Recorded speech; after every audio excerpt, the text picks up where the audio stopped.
My sister-in-law made my daughter wash everyone's dishes while her kids relaxed like royalty, so I took back our power and left them to clean up their mess. I never thought I'd be writing this story, but here we are. Some of you might think I went too far. Others might say I didn't go far enough. Either way, I need to get this off my chest because the satisfaction is still coursing through my veins 3 years later. Let me start from the beginning. My name is Matilda, and I was married to David for 8 years. We have a beautiful daughter named Bianca, who just turned 10. She's the light of my life, smart, kind, and way too mature for her age, which unfortunately became part of the problem. David comes from what I generously call a traditional family. His mother, Patricia, believes in strict gender roles and has never been shy about expressing her opinions. His sister, Jennifer, is 2 years older than David, and has always been the golden child. She has twin boys, Tyler and Mason, who are also 10, and she's raised them to believe the world revolves around them. The problems started small. During family gatherings, I noticed that Bianca was always asked to help with dishes, setting the table, or cleaning up, while Tyler and Mason got to play video games or watch TV. At first, I thought it was just coincidence, but the pattern became impossible to ignore. "Bianca, honey, can you help Grandma with the plates?" Patricia would call out sweetly, while the boys ran past, leaving their dishes wherever they'd finished eating.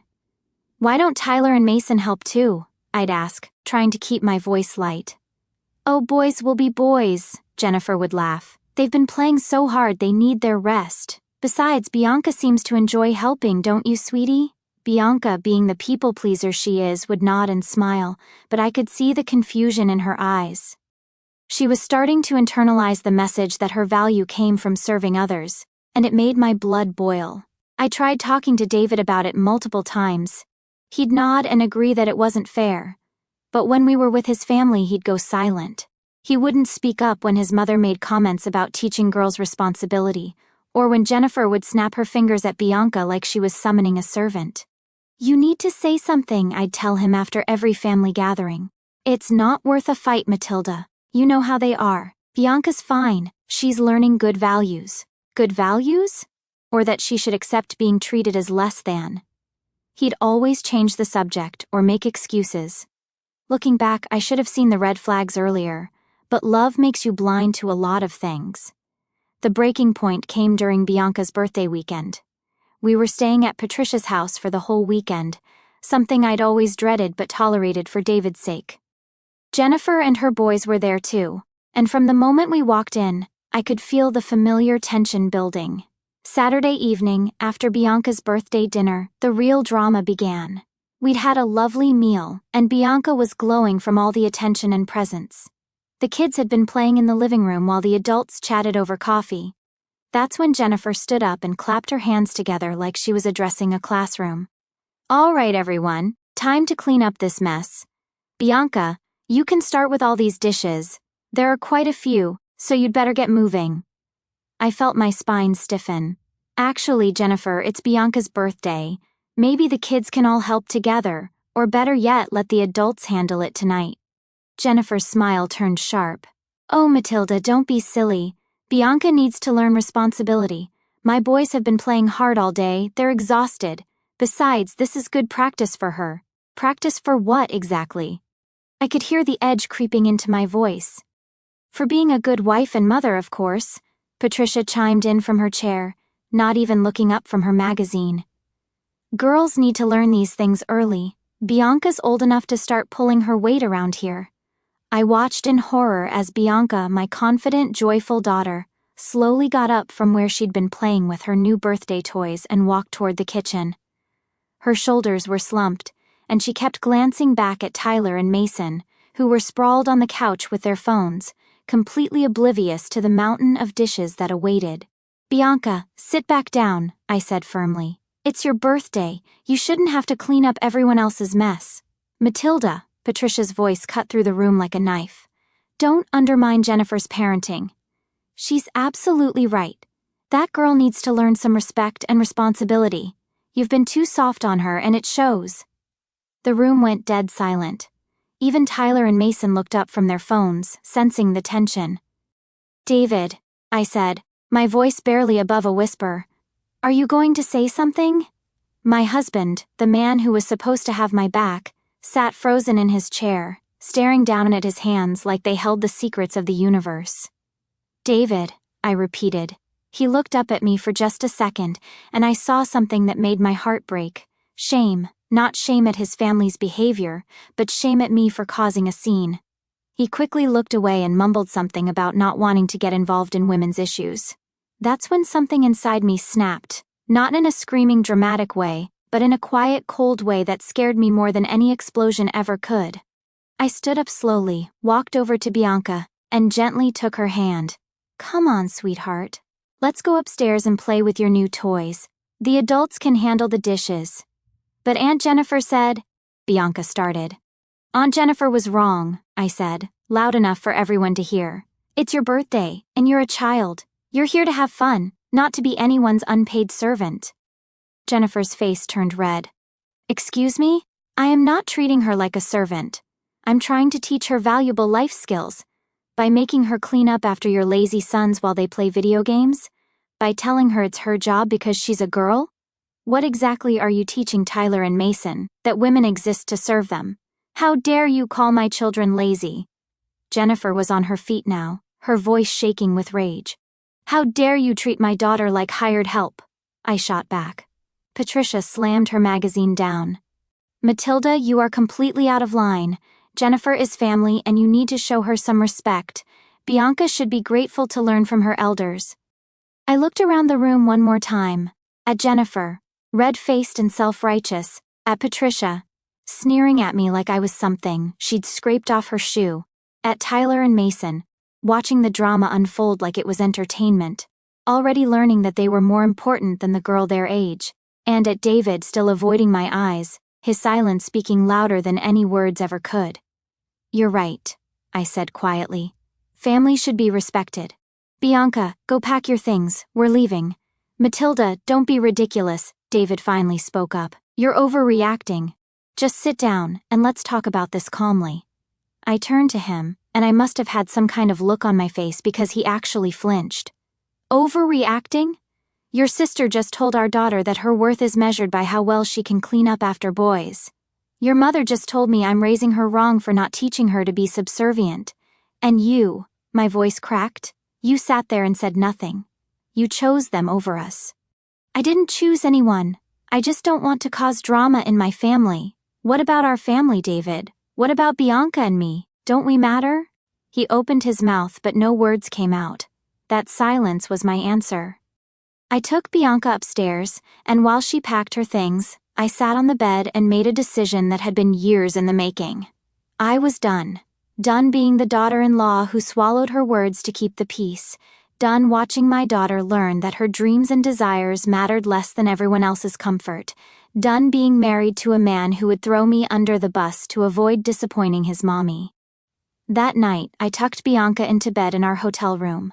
Yes, I drove us straight to a hotel rather than go home with David, and started making phone calls first to my sister Lisa, who I knew would have my back, then to a divorce attorney named Rebecca, whose number I'd been carrying in my wallet for 6 months, telling myself I'd never use it. Are you sure about this? Lisa asked when I called her at midnight. I've never been more sure of anything in my life, I said, and I meant it. The next morning, I dropped Bianca off at my mom's house, thank God for grandparents who actually love unconditionally, and went home while David was still at his mother's, probably getting an earful about what a terrible wife I was. I packed methodically Bianca's things first, clothes, toys, books, everything that mattered to her. Then my own belongings. I left behind anything that felt like ours instead of mine. The house could keep its memories, I was making new ones. I had contacted Rebecca first thing in the morning, and she agreed to file the initial papers immediately. I left them right in the center of the kitchen counter, along with a note. David, I asked you to stand up for our daughter and for our marriage. Your silence was an answer. I won't teach Bianca that this is what love looks like. My lawyer will be in touch. Matilda. P.S. Since your family is so concerned about Bianca learning responsibility, perhaps Tyler and Mason can start doing their own dishes. It's never too late to learn. By noon, Bianca and I were in Lisa's guest room, starting our new life. David didn't call that first day. I figured he was still processing, maybe even relieved that the drama queen was gone. Patricia had probably spent the morning telling him how much better off he was without me. The calls started the second day. 5 missed calls while I was meeting with Rebecca, then 10 more while I was enrolling Bianca in her new school near Lisa's house. By day 3, he was calling every hour. I didn't answer. The voicemail started desperate and got more frantic as the days went on. Matilda, please, can we just talk about this? You're being ridiculous. Come home, and we'll work it out. I talked to Mom and Jennifer. They said they're sorry if you misunderstood their intentions. They were just trying to help Bianca. The house is so quiet without you two. Bianca forgot her stuffed rabbit. She must miss it. Please bring her home. My lawyer says you can't just take Bianca like this. You're being vindictive, and it's not fair to her. Please, Matilda. I love you. I love Bianca. We can fix this. I saved every voicemail. Rebecca said they might come in handy. Week 2 brought the flying monkeys. Jennifer called, crying crocodile tears about how sorry she was, and how she never meant to upset anyone. Patricia left a voicemail about forgiveness and family values. Even David's brother Mark, who I'd always liked, called to say I was breaking up the family over a misunderstanding. It wasn't a misunderstanding, I told Mark, because he was the only one I bothered responding to. It was a pattern of disrespect that David enabled. Bianca deserves better. But Matilda, they're family. Can't you just forgive and move on? Mark, if your wife stood by while someone treated your daughter like a servant, how would you feel? He went quiet for a long time. I never thought about it that way. That's the problem. None of you ever think about how your actions affect other people. You just expect everyone to go along with whatever keeps the peace. Week 3 brought David himself, showing up at Lisa's door with flowers and tears. I watched from the upstairs window as Lisa sent him away with a few choice words I couldn't quite hear but definitely appreciated. Bianca was thriving. Her new school was amazing, and she'd already made 2 friends. She asked about David sometimes, but she was also happier than I'd seen her in years. She was painting again, something she'd stopped doing after too many family gatherings where she was too busy serving others to pursue her own interests. Mom, why didn't Daddy ever tell Grandma Patricia to stop being mean? She asked one night as I tucked her in. I chose my words carefully. Sometimes adults make mistakes, honey. Sometimes they're afraid to stand up for what's right because they don't want other people to be upset with them. But you stood up for me. Always, baby. That's what parents are supposed to do. She hugged me tighter. I like it better here. Aunt Lisa lets me help cook, but she doesn't make me do it. And she says Tyler and Mason should do their own dishes. Aunt Lisa is very smart. Month 2 brought the real panic. David had apparently realized that I wasn't coming back, and his family had realized that their free childcare and emotional punching bag was gone for good. The calls became increasingly desperate. Matilda, I told Mom she was wrong. I told Jennifer she owes you an apology. Please just come home and we'll set boundaries. I'm going to therapy. I realize I should have stood up for you. Please don't throw away 8 years of marriage over one fight. Bianca needs her father. You can't keep her from me forever. I have rights. That last voicemail made my blood boil. Rights? Where were Bianca's rights when his family was treating her like a second-class citizen? Where were my rights when they were undermining my parenting, and he said nothing?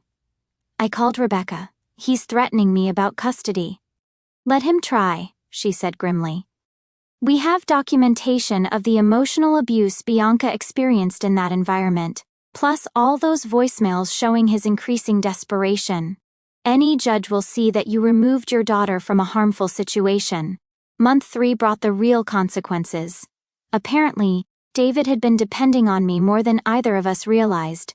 I'd been handling all the household management, social planning, and emotional labor of maintaining relationships with both our families. Without me there to smooth things over and keep everyone happy, the cracks in his perfect family started to show. Lisa filled me in on the gossip she'd heard through mutual friends. Patricia had expected David to start bringing Bianca around more often once I was out of the picture. When he explained that Bianca was with me and wasn't coming back, she apparently had a meltdown about losing her little helper. Jennifer's marriage was hitting rough patches because her husband had started questioning why their sons didn't do any chores, while other kids their age were becoming more independent. Turns out, seeing the breakdown of David's marriage had made him take a hard look at his own family dynamics. David himself was struggling. He'd never realized how much I did to keep his life running smoothly. The house was a mess. He was eating takeout every night, and he'd forgotten his own nephew's birthday because I wasn't there to remind him and handle the gift. Most satisfying of all, Tyler and Mason were having to learn basic life skills because there was no little girl around to pick up after them. Jennifer had tried to make David enforce the same rules when Bianca was around, but he'd refused, saying it wasn't fair to treat the boys differently just because Bianca wasn't there. Month 4 brought an incident that sealed David's fate legally. Patricia tried to manipulate Bianca directly. She showed up at Bianca's new school one day, claiming to be picking her up for a surprise visit with Daddy. The school called me immediately. I'd made sure they knew exactly who was authorized to pick up my daughter. I arrived to find Patricia in the principal's office, demanding to see Bianca and claiming I was being vindictive. "Mrs. Patterson," the principal said calmly, "only people on Bianca's authorized list can pick her up. You're not on that list. I'm her grandmother. Matilda is just being spiteful because of some silly family disagreement." I walked in at that moment, and Patricia's face went white. "There was no family disagreement," I said clearly, making sure the principal heard every word. "You supported your daughter in treating my 10-year-old child like a servant while your grandsons played. When I objected, you told me I was wrong to protect my daughter from that treatment. My husband supported you instead of us. That's not a disagreement. That's emotional abuse." Patricia's mouth opened and closed like a fish out of water. The principal was taking notes. "Ma'am," the principal said to Patricia, "I'm going to have to ask you to leave school property. If you return without authorization, we'll have to call the police." That night, David called 17 times. I answered the 18th call. "How could you humiliate my mother like that?" he screamed into the phone. "How could you let your mother try to manipulate our daughter?" I shot back. "She tried to take Bianca from school without permission, David. That's attempted kidnapping. She just wanted to see her granddaughter. She wanted to use Bianca as a pawn to get to me, just like she always has. She wouldn't," he was sputtering, and I could hear Patricia coaching him in the background. "David, are you listening to yourself? Even now, with everything that's happened, you're more worried about your mother's feelings than your daughter's safety. Bianca is perfectly safe with my family." "No, she's not. She's safe with me, away from people who think her value comes from how well she serves others. You're poisoning her against us. I'm protecting her, something you should have done." I hung up and blocked his number. From now on, all communication would go through lawyers. The divorce proceedings took 8 months and provided their own form of sweet justice. David's lawyer tried to paint me as an unstable mother who'd kidnapped Bianca in a fit of hysteria. Rebecca was a fierce woman in her 50s who'd built her career on protecting women and children from exactly this kind of situation.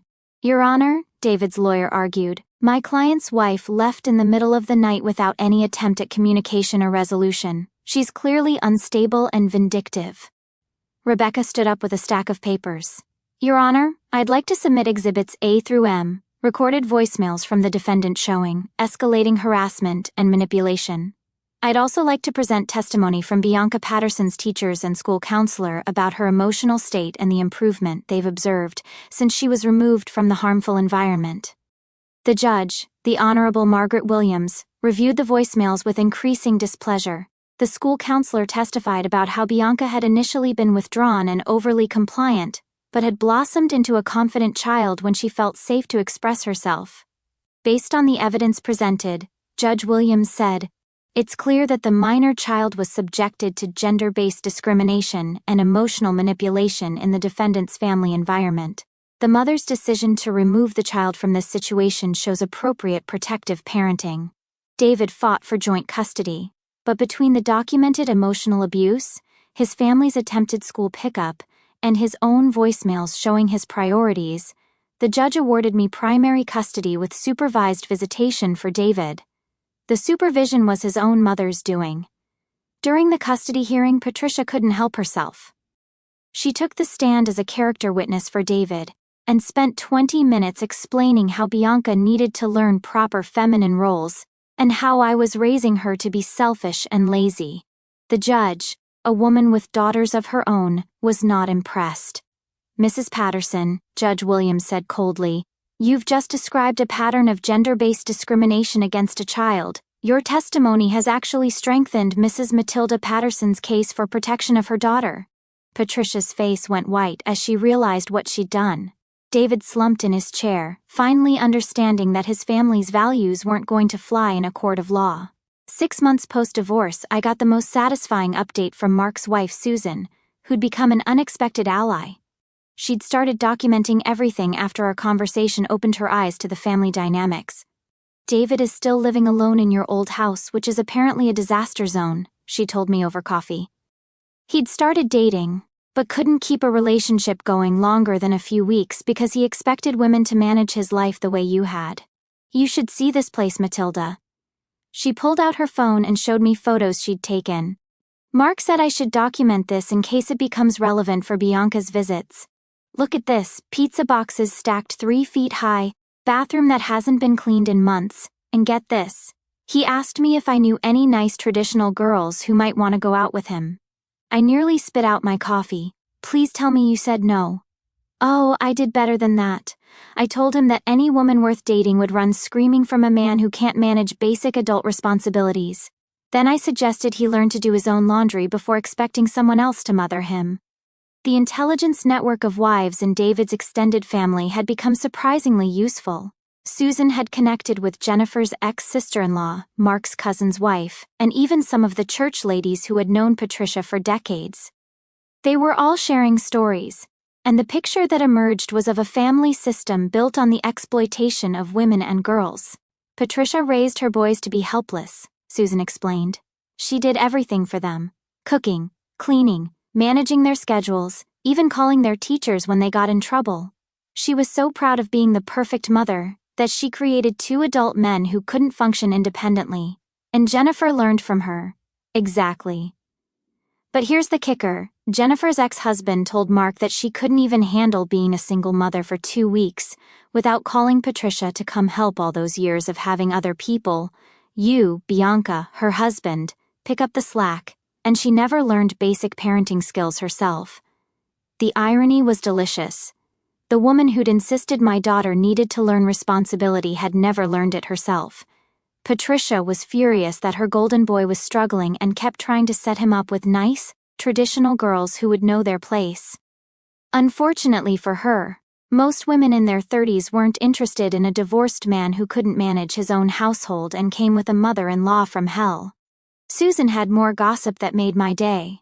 Patricia tried to set David up with this sweet girl from church, Angela Miller, 28, works as a nurse. Really kind person. Patricia kept going on about how Angela would be perfect for David because she was raised right and understood a woman's role. How did that go? Angela agreed to one date. David took her to dinner and spent the entire time complaining about you, how you turned Bianca against the family and destroyed his relationship with his mother. Then he asked if she'd be willing to help him organize his house, because he'd never had to worry about that stuff before. I was grinning now. "Please tell me she ran." "Better." She told him that she worked 12-hour shifts saving lives and didn't have time to be anyone's unpaid housekeeper. Then she called Patricia and told her that if this was an example of how their family raised men, maybe she should look for a husband elsewhere. The story got better. Patricia, not learning her lesson, had tried to set David up with 3 more women over the following months. Each disaster was more spectacular than the last. One woman left mid-dinner when David asked if she'd be willing to call his mother to smooth things over between them. Another laughed in his face when he suggested she might want to practice making his favorite meal before their second date. The best one, Susan continued, was Michelle, a teacher Patricia thought would be perfect for raising children. Michelle agreed to meet David for coffee, and David spent 30 minutes explaining how his ex-wife had poisoned his daughter against traditional family values. Michelle asked what he meant by traditional values. He told her about Bianca being expected to do dishes while her male cousins played, and how I'd overreacted to normal family expectations. My heart was pounding with anticipation. Michelle stood up, threw her coffee in his face, and told him that if he thought treating children differently based on their gender was traditional, he could traditionally go to hell. Then she posted about it in the local Facebook group, warning other single mothers about him. I couldn't stop laughing. The man who had been too afraid to stand up to his family was now facing the consequences of their backward thinking in the dating world. Every woman he met was getting a front row seat to see exactly what kind of person he was, and they were running for the hills. Meanwhile, Jennifer's marriage had imploded spectacularly. Her husband, Connor, filed for divorce, citing irreconcilable differences about child-rearing. He'd gotten joint custody of Tyler and Mason, and according to Susan, the boys were thriving in an environment where they were expected to contribute to household tasks, regardless of their gender. Connor told Mark that the boys were actually relieved. Susan shared, they'd been getting teased at school because they didn't know how to do basic things like pack their own lunches or clean their rooms. Other kids their age were becoming more independent, and Tyler and Mason were still expecting their mom to do everything. For them, the transformation of those boys gave me hope. Within 6 months of living with their father, Tyler had learned to do his own laundry and was helping Connor cook dinner. Mason had joined the school's cooking club and was teaching other kids how to make simple meals. They were both more confident and self-sufficient than they'd ever been. The best part, Susan added with a grin, is that when they visit Jennifer now, they refuse to let her baby them. Tyler actually told her last week that he could make his own sandwich, and she didn't need to cut the crusts off anymore. Jennifer was offended that her own son was becoming too independent. The family dysfunction was unraveling in ways I'd never anticipated. Patricia, who had built her identity around being needed by her children, was watching both her sons struggle with basic adult tasks she'd never taught them. David was lonely and helpless, cycling through failed relationships with women who wouldn't tolerate his learned helplessness. Jennifer was overwhelmed as a single mother without the support system she'd taken for granted. Meanwhile, the people who'd escaped that toxic system were flourishing. Mark's family was stronger than ever, with his daughter Katie growing up confident and capable. Tyler and Mason were becoming well-rounded young men under their father's guidance. And Bianca, my beautiful, strong Bianca, was blooming into exactly the kind of person I'd hoped she'd become. The best part? Jennifer had to get a job for the first time in 15 years. Turns out, when you don't have a built-in servant me, smoothing over family dynamics and a husband bankrolling your lifestyle, life gets challenging real quick. But here's where the story gets truly satisfying. 18 months after our divorce was final, I got a call from an unknown number. Against my better judgment, I answered. Matilda, it's Mark, David's brother, the one person in that family I'd ever respected.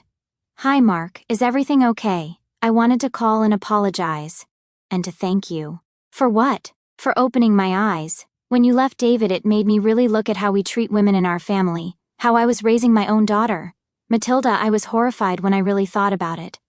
I sat down, not sure where this was going.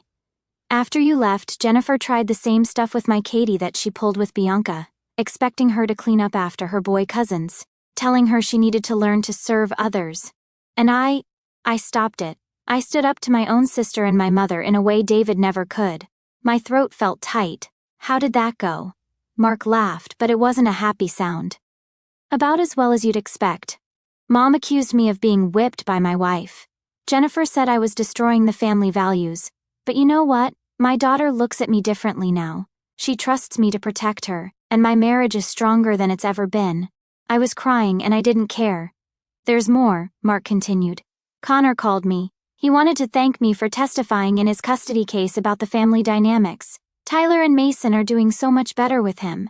They're learning to cook, do laundry, treat people with respect regardless of gender. He said Tyler actually asked him why Aunt Jennifer always made Bianca do the work while they played. Oh my God. Kids aren't stupid, Matilda. They were learning that women exist to serve them, and now they're unlearning it. Jennifer is furious, but honestly, she did this to herself. We talked for another hour. Mark told me that David had finally started therapy. Not because he wanted to get me back, but because he was tired of being miserable. Patricia had doubled down on her bitterness and was now alienating Mark's family too. Jennifer was struggling as a single mother with no support system because she'd burned bridges with everyone who'd ever tried to help her. The family is broken, Mark admitted. But maybe it needed to break. Maybe it was toxic from the beginning, and we just never wanted to see it. 2 years after the divorce, Bianca and I had built a beautiful life. She was 12 now, confident and strong, with friends who valued her for who she was, not what she could do for them. She took martial arts classes and was learning to code. When she helped with household chores, it was because she was part of our family team, not because she was female. Her transformation had been remarkable to watch. The quiet, people-pleasing girl who used to shrink when adults made demands had grown into a confident, young woman who spoke up for herself and others. Just last month, she intervened when she saw a boy at school demanding that a girl help him with his project while he played on his phone. "That's not how teamwork works," she told him firmly. "Either you both work, or you do it yourself." The teacher later called to tell me how proud she was of Bianca's leadership and fairness. My daughter was becoming exactly the kind of person who would make the world better. 6 months later, I remarried a wonderful man named Michael, who has 2 daughters of his own, 12-year-old Sophie and 14-year-old Lily. Our blended family worked because everyone was expected to contribute equally, regardless of age or gender. Michael's girls adored Bianca, and she adored them. They were learning from each other about strength, kindness, and standing up for what's right. Michael was everything David wasn't: present, supportive, and completely comfortable with strong women and girls. When I told him about my previous marriage and what had led to the divorce, his response was immediate. "Thank God you got Bianca out of there. No child should learn that their worth depends on their gender." Our household ran on respect and equality. Sophie was learning carpentry skills while Bianca practiced martial arts. Lily was teaching both younger girls about coding, while they taught her about cooking. Michael and I modeled a partnership where household responsibilities were shared based on availability and preference, not arbitrary gender roles.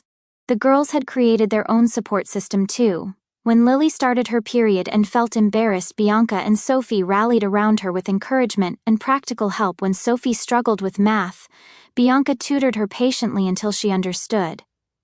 When Bianca faced bullying at school for standing up to a teacher who made sexist comments, both older girls had her back. "This is what family should look like," Bianca told me one evening as we watched Michael help Sophie fix her bike while Lily taught a neighborhood boy how to braid friendship bracelets. "Everyone helps everyone, and nobody gets treated differently just because of what they look like." David had been seeing Bianca every other weekend for the past year, now unsupervised visits that took him 18 months of therapy to earn. He was a better father than he was a husband, probably because Bianca wouldn't tolerate anything less. She was her mother's daughter in that regard. The supervised visits had been difficult for both of them initially. David struggled to connect with Bianca without me there to facilitate their relationship, and Bianca was wary of spending time with someone who hadn't protected her when she needed him. But therapy had helped David understand the damage his silence had caused, and he'd worked hard to rebuild Bianca's trust. "Dad's learning," Bianca told me after one of their first unsupervised visits. "He asked me what I wanted to do instead of just assuming. And when I said I wanted to go to the science museum, he didn't try to talk me into something more girly." Progress was slow but genuine. David had started educating himself about gender equality and child development. He'd even joined a support group for divorced fathers who wanted to do better. The man who'd once been too cowardly to stand up to his mother was finally learning to stand up for his daughter. Last month, Bianca came home from a visit with her dad and told me something that made my heart sing. Dad's new girlfriend tried to make me help with dishes while her son played video games. I told her that wasn't fair, and Dad backed me up. He said, "Bianca doesn't have to do work that other kids don't have to do just because she's a girl." The girlfriend in question was someone David had met in his therapy group, a divorced mother named Sarah, who is also working on breaking cycles of dysfunction in her own family. Unlike his previous dating disasters, this relationship seemed to be built on mutual respect and shared values rather than traditional gender roles. "How did that make you feel?" I asked. "Proud of Dad for finally standing up. And proud of myself for not backing down. That's my girl." Bianca had also started speaking up in other areas of her life. When her new school's career day featured mostly male speakers in STEM fields and female speakers in traditionally feminine careers, Bianca organized a petition asking for more diverse representation. When a substitute teacher made a comment about boys being naturally better at math, Bianca politely but firmly cited statistics proving otherwise. "She's becoming quite the activist," Michael observed with pride one evening. "She's going to change the world." "She already is," I replied, watching Bianca help Lily with her chemistry homework while Sophie practiced the guitar. One conversation at a time. Patricia still sent birthday cards with guilt-trippy messages about family forgiveness. I let Bianca decide if she wanted to respond. So far she hadn't, and I didn't push it. Some relationships are too broken to fix, and that's okay. Jennifer tried to friend me on Facebook last year with a message about water under the bridge and moving forward. I blocked her without responding. Some people don't deserve second chances, especially when they've never acknowledged the harm they caused. As for David's voicemails from those early desperate days, I still have them all saved in a folder on my computer labeled Never Again. They serve as a reminder of what I'll never tolerate in my life or my daughter's life. Sometimes people ask me if I regret how I handled things, if I wish I'd tried harder to make it work, been more patient, given them more chances to change. The answer is simple. I look at my daughter, confident, happy, surrounded by people who love and respect her, and I know I made the right choice. I didn't just leave a bad marriage, I broke a cycle of dysfunction that would have damaged Bianca for generations. My daughter knows her worth isn't measured by how well she serves others. She knows that the people who love her will stand up for her when she needs them to. She knows that she never has to shrink herself to make others comfortable. That's the real revenge, not the satisfaction of watching David's family implode, though I'd be lying if I said that wasn't gratifying. The real revenge is raising a daughter who will never accept being treated as less than, who will never stay silent when she sees injustice, who will never teach her own.